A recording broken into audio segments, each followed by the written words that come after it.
आदाब दोस्तों, भारत के वेर के इस सफर में आपका एक बार फिर इस्तिकबाल है। पिछली किस्त में हमने देखा कि कैसे गजनी की पहाड़ियों से सुल्तान महमूद नाम का एक तूफान उठा, जिसका मकसद हिंदुस्तान की दौलत को लूटना थी। हमने देखा कि कैसे इस तूफान के रास्ते में पहली चट्टान बनकर खड़े हुए हिंदू शाही खानदान के महाराजा जयपाल। इस चिता की आग ने उनके बेटे आनंदपाल के दिल में इंतकाम का शौला जला दिया। राजा आनंदपाल की एक पकार पर आजीन, ग्वालियर, कालंजर, कनूज, दिल्ली और अजमेर के राजा देना नहीं थी। ये भारत की आम आवाम की जंग बल गई थी, जिसके लिए खवातीन ने अपने जेवरात बेच दिए और गरीबों ने अपनी महशत की कमाई अतिया कर दी। और फिर साल 1008 में अटक के पास छछ के मैदान में तारीख की दो सबसे बड़ी फौजें आमने सामने खड़ी थीं।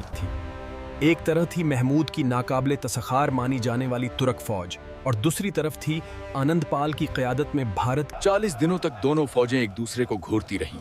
हवा में तनाव बढ़ता रहा और हर गुजरता दिन भारतीय फौज का हौसला बढ़ा रहा था। आज हम इसी कहानी को आगे बढ़ाएंगे। हम इस अजीम जंग के गवाह बनेंगे जहां भारत जीयत के दरवाजे पर खड़ा था। हम उन गुमनाम बहादुरों से मिलेंगे जिन्होंने महमूद गजनवी जैसे सुल्तान को जंग का मैदान छोड़कर भागने पर मजबूर कर दिया था। और हम किस्मत के उस एक पुल को देखेंगे जिसने जीती हुई बाजी को हमेशा के लिए पलट दिया। 40 दिनों का इंतजार खत्म हो चुका था। महमूद जानता था कि हमला करके अपनी हार को दावत देना है। वो एक चालाक सिप्पा सालार था।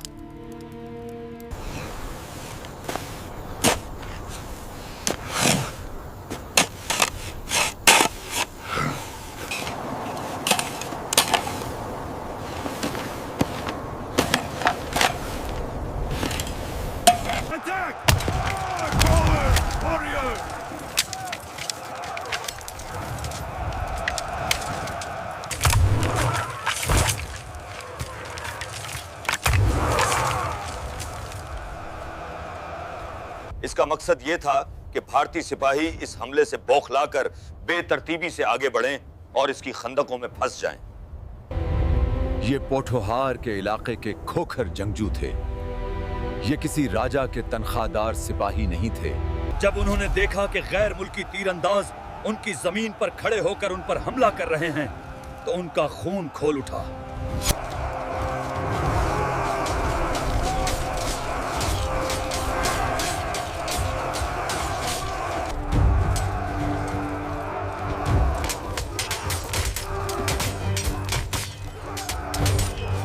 वो महमूद के तीर अंदाजों के दरमियान ऐसे घुस गए जैसे कोई छुरी मक्खन में घुस जाती।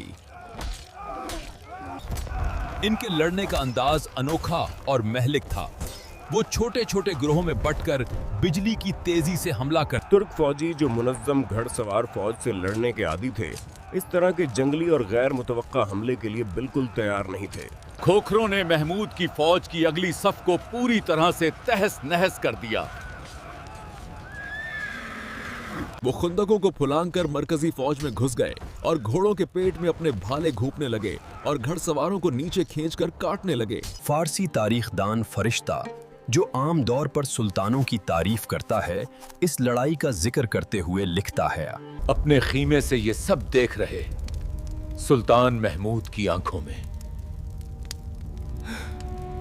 रात की चमक की जगह डर और हताशा थी। उसकी आलमी शहरत याफ्ता नाकाबिले तस्खीर मानी जाने वाली फौज को कुछ जंगली लड़ाके गाजर मूली की तरह काट रहे थे। इसकी आलमी शहरत याफ्ता नाकाबिले तस्खीर माने जाने वाली फौज को कुछ जंगली लड़ाके गाजर मूली की तरह काट रहे थे। तारीख गवाह है, ये महमूद गजनवी की जिंदगी का पहला और शायद आखिरी मौका था जब इस नाकाबिले शिकस्त। उसने अपने सिप्पा सालारों की तरफ देखा और तकरीबन हार मानते हुए कहा कि आज का दिन हमारा नहीं है। फौज को पीछे हटने के लिए तैयार। हिंदुस्तान की तारीख का वो एक सुनहरा पुल था जहां पांसा पूरी तरह से पलट चुका था। ऐसा लग रहा था कि आज भारत की धरती से इस तुर्क तूफान को हमेशा के लिए उखाड़ फेंका जाएगा। वो राजा की मौजूदगी की अलामत और फौज के हौसले का जरिया था। अगर हाथी गरा तो समझो फौज की हिम्मत गिर गई। महमूद ने एक आखिरी मायूस कुन दाव खेला। उसने अपने सबसे माहिर तीरंदाजों को एक ही हदफ पर तुर्क तीरंदाजों ने जलते हुए तीरों और नफ्ता यानी कच्चे पेट्रोल में डूबे हुए आग के गोलों की बारिश इस द्योहिकल जानवर की तरफ शुरू कर दी। कुछ ही पल्लों में आग के गोले और जलते हुए तीर हाथी को जा लगे। आग की जलन और तीरों के दर्द से पागल होकर वो बेकाबू हो गया, लेकिन भागने के बजाय वो मड़ा और अपनी ही फौज को किचलता हुआ पीछे की तरफ भागा।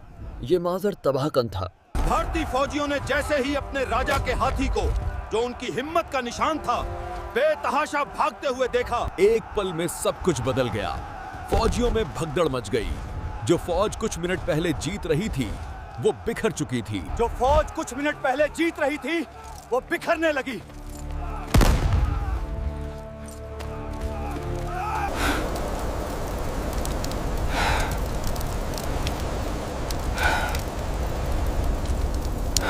जैसे ही उसने भारतीय फौज में मच्ची भगदड़ को दिखला, उसने अपनी बची खच्ची घड़सवार फौज को इकट्ठा किया।